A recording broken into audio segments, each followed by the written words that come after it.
ఒక్కసారి కొమ్మూరి గోల్డ్ కి కాల్ చేయండి. తాకట్లో ఉన్న మీ బంగారాన్ని విడిపించి మార్కెట్ ప్రైస్ కి వాళ్ళు కొనుక్కుని మిగతా డబ్బులు మీకు ఇచ్చేస్తారు. నమస్తే, వెల్కమ్ టు మనం టీవీ. నేను యాంకర్ సిరి. ప్రస్తుతం మనతో పాటు ఉన్నారు ప్రముఖ ఫిజియోథెరపిస్ట్ భరత్ గారు. డాక్టర్ గారితో మాట్లాడుతున్నాం. డాక్టర్ గారు నమస్తే. నమస్తే. డాక్టర్ గారు, ఇది జనరల్ టాపిక్ మాట్లాడదాం అనుకుంటున్నాము. ఈ రోజుల్లో చాలా చూస్తున్నాము, హాస్పిటల్ నేమ్స్ వద్దు కానీ వెల్ నోన్ హాస్పిటల్స్ ఏదో కిడ్నీ స్టోన్స్ ప్రాబ్లమ్ అని వస్తారు, లేకపోతే ఏదో సర్జరీస్ అని వస్తూ ఉంటారు వాళ్ళకున్న హెల్త్ ఇష్యూస్కి. అంతా వాళ్ళు చెకప్స్ చేయించుకుంటారు, అన్నీ అవుతాయి, సర్జరీ ప్లాన్ చేసుకుంటారు, సర్జరీకి అని వెళ్తారు, ప్రాణాలతో అయితే తిరిగి రావట్లేదు. ఇంకొంతమంది సర్జరీల కోసం వెళ్ళి వచ్చినాక వాళ్ళ లైఫ్ బిఫోర్లా ఉండట్లేదు. ఇప్పుడు వైద్యో నారాయణో హరి అని అంటారు, అంటే డాక్టర్ దేవుడితో సమానం. కానీ ఈ రోజుల్లో ఎంతమంది డాక్టర్లు అది నమ్మి పనిచేస్తున్నారు? ఎందుకంటే చాలా మంది జీవితాలు పోతున్నాయి సర్జరీల లైఫ్ స్పాన్ లో. తర్వాత జీవితాలు పోతున్నాయి, కొంతమందికి ఆ జీవితం మిగిలిన్నా అందులో సుఖం ఉండట్లేదు, ఎప్పుడు ఏవో ఒక పెయిన్స్ ఉండడం కావచ్చు. ఇంకొంతమంది అయితే కంప్లీట్ గా ప్రాణం కూడా పోతుంది. అంటే ఒక ప్రాబ్లంతో హాస్పిటల్కి వెళ్తే తిరిగి మళ్ళీ ఇంటికి వస్తామా రామా అనే గ్యారంటీ కూడా ఈ రోజుల్లో ఉండట్లేదు. ఒక పేషెంట్ హాస్పిటల్కి ఎందుకు వస్తాడు? నాకు ఈ ప్రాబ్లం ఉంది, ఏది ఉన్నా డాక్టర్ చూసుకుంటాడు, డాక్టర్ ఏదైనా సరే నా అంటే ఇక ఆల్మోస్ట్ తన లైఫ్ ని డాక్టర్ చేతిలో పెట్టినట్టే అది. కానీ ఆ లైఫ్ తో నువ్వు తిరిగి వెళ్తాడా? హ్యాపీగా వెళ్తాడా? అసలు ఊపిరితోనే వెళ్తాడా?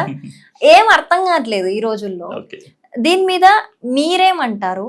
ఎంతమంది డాక్టర్స్ ఇప్పుడు నేను చెప్పినట్టు వైద్యో నారాయణో హరి అన్నట్టు జెన్యూన్ గా వర్క్ చేస్తున్నారు?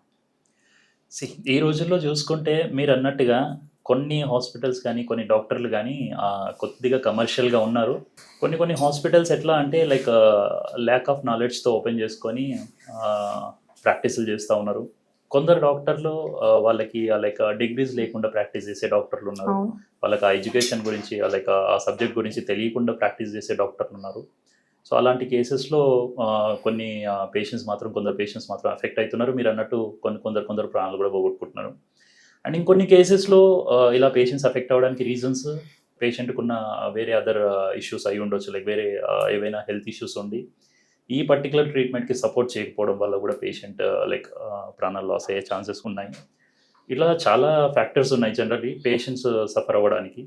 అయితే నేను ఫిజియోథెరపిస్ట్గా నా ప్రాక్టీస్లో నేను చూస్తుంది, నా ప్రాక్టీస్లో కొందరు డాక్టర్స్ చేసే మిస్టేక్స్ గురించి నేను షేర్ చేసుకుంటా.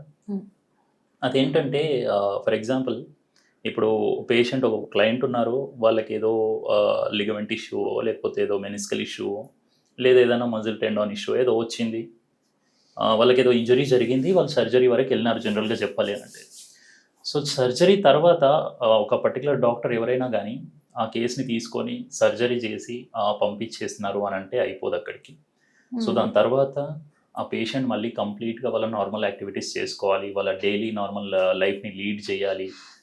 ఇవన్నీ వాళ్ళకి ఎడ్యుకేట్ చేసి పంపించడం చాలా ఇంపార్టెంట్ జనరల్.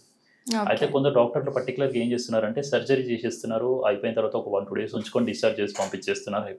వాళ్ళకి తర్వాత వాళ్ళు ఎలా కేర్ తీసుకోవాలి, తర్వాత లైఫ్ని ఎలా హ్యాండిల్ చేయాలనేది వాళ్ళకి క్లియర్ ఎక్స్ప్లెనేషన్ కానీ ఏమీ ఎడ్యుకేషన్ ఇవ్వట్లేదు. సో దానివల్ల చాలామంది తెలియని పేషెంట్స్ ఏం చేస్తున్నారంటే ఎఫెక్ట్ అయ్యి లైక్ వాళ్ళ మిగతా లైఫ్ స్పాయిల్ అయ్యేలాగా తయారవుతూ ఉంది. అది ఎలా అని అంటే నేను ఒక ఎగ్జాంపుల్ ఇస్తాను. నాకు ఓ పేషెంట్ ఉండే, అయితే పేషెంట్కి లైక్ ఏసీఎల్ ఇంజురీ జరిగింది. ఇంజురీ తర్వాత సర్జరీకి వెళ్ళినారు పేషెంట్, సర్జరీ చేయించుకున్నారు హ్యాపీగా, సర్జరీ మంచిగా జరిగింది. బట్ ఇక్కడ సర్జరీ జరిగిన తర్వాత పేషెంట్కి ఫిజియోథెరపీ సజెస్ట్ చేయలే డాక్టర్. అయితే ఆ పేషెంట్కి తెలియదు పాపం ఫిజియోథెరపీ, సర్జరీ తర్వాత ఫిజియోథెరపీ చేయించుకోవాలని తెలియదు. సో ఈ పేషెంట్స్ ఏమనుకుంటారు, నాకేదో ఇంజరీ జరిగింది, నేను సర్జరీ చేయించుకుంటే అది సెట్ అయిపోతుంది, మళ్ళీ నేను నార్మల్ లైఫ్ లీడ్ చేయొచ్చు అని అనుకుంటారు. కానీ దాని తర్వాత అలా ఉండదు, సర్జరీ తర్వాత అలా ఉండదు. పేషెంట్ కనీసం కాలు కింద పెట్టే పొజిషన్ కూడా ఉండదు. అయితే ఇలాంటి పేషెంట్స్కి ఎడ్యుకేట్ చేయడం చాలా ఇంపార్టెంట్ ఈ రోజుల్లో.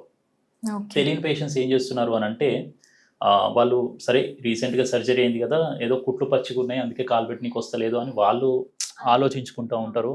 అట్లా రోజులు గడుస్తూ ఉంటాయి, బట్ మూమెంట్ మాత్రం రాదు, కాలు పైకి ముడుచుకోవడానికి రాదు, లెగ్ ప్రాపర్ స్ట్రెంగ్త్ ఉండదు, నిలబడడానికి రాదు, నడవడానికి రాదు, ఏం చేయడానికి రాదు. సో ఇలాంటి డాక్టర్లకు నేను ఏం చెప్తానంటే కంప్లీట్ కేర్ తీసుకోండి. మీరు సర్జరీ చేసి లైక్ పంపించగానే సరిపోదు, సర్జరీ తర్వాత ప్రోటోకాల్ ఏముంటుంది పేషెంట్కి క్లియర్గా ఎక్స్ప్లెయిన్ చేయండి, కూర్చోబెట్టి పేషెంట్ని ఎడ్యుకేట్ చేయండి. అప్పుడు పేషెంట్ తర్వాత లైఫ్ని హ్యాపీగా లీడ్ చేయడానికి అవకాశం ఉంటుంది. మీ బిజీ షెడ్యూల్ వల్ల మీరు పేషెంట్కి ప్రాపర్ నాలెడ్జ్ ఇవ్వకపోవడం వల్ల పేషెంట్ వాళ్ళ లైఫ్ని కొలాప్స్ చేసుకుంటున్నారు, వాళ్ళ లైఫ్ని లాస్ చేసుకుంటున్నారు. ఇలాంటి సర్జరీ వరకు వచ్చినారు అని అంటే అందరు పేషెంట్స్ ఒక లెక్క ఉంటారండి. కొందరు ఫైనాన్షియల్గా మంచిగా ఉంటారు, కొందరు అప్పు చేసి మరి సర్జరీలు చేసుకుంటారు. మీరు అన్నట్టు కొందరు ఆస్తులు అమ్ముకొని కూడా సర్జరీ చేయించుకుంటారు. ఆస్తులు అమ్ముకొని సర్జరీ చేయించుకున్న తర్వాత కూడా వాళ్ళ లైఫ్ నార్మల్గా లేదు అని అంటే ఇంకేం యూజ్ అసలు? వాడు ఎప్పుడు పని చేసుకోవాలి, వాడు ఎప్పుడు వాడి ఫ్యామిలీని పోషించుకోవాలి, వాడు ఎప్పుడు చేసిన అప్పుని ఎప్పుడు క్లియర్ చేసుకోవాలి. నేనేం చెప్తానంటే ఒక 5 to 10 minutes ఎవరైతే సర్జన్స్ ఉన్నారో, ఎవరైతే సర్జరీస్ చేస్తున్నారో టైం తీసుకొని ఈ పేషెంట్ ఎడ్యుకేట్ చేసి, నీకు సర్జరీ తర్వాత ఈ ప్రొసీజర్ ఉంటుంది, ఫిజియోథెరపీకి వెళ్తే నీకు కాలు వస్తుంది, స్ట్రెంగ్త్ పెరుగుతుంది, మళ్ళీ నీ నార్మల్ యాక్టివిటీస్ను మళ్ళీ చేసుకోవడానికి అవకాశం ఉంటుందని ఎడ్యుకేట్ చేసి పంపించండి. ఇవన్నీ మీరు చెప్పేంత టైం లేకపోతే మీ సర్జరీ తర్వాత ఫిజియోథెరపిస్ట్ని కన్సల్ట్ అవ్వండి అని చెప్పి పంపించండి.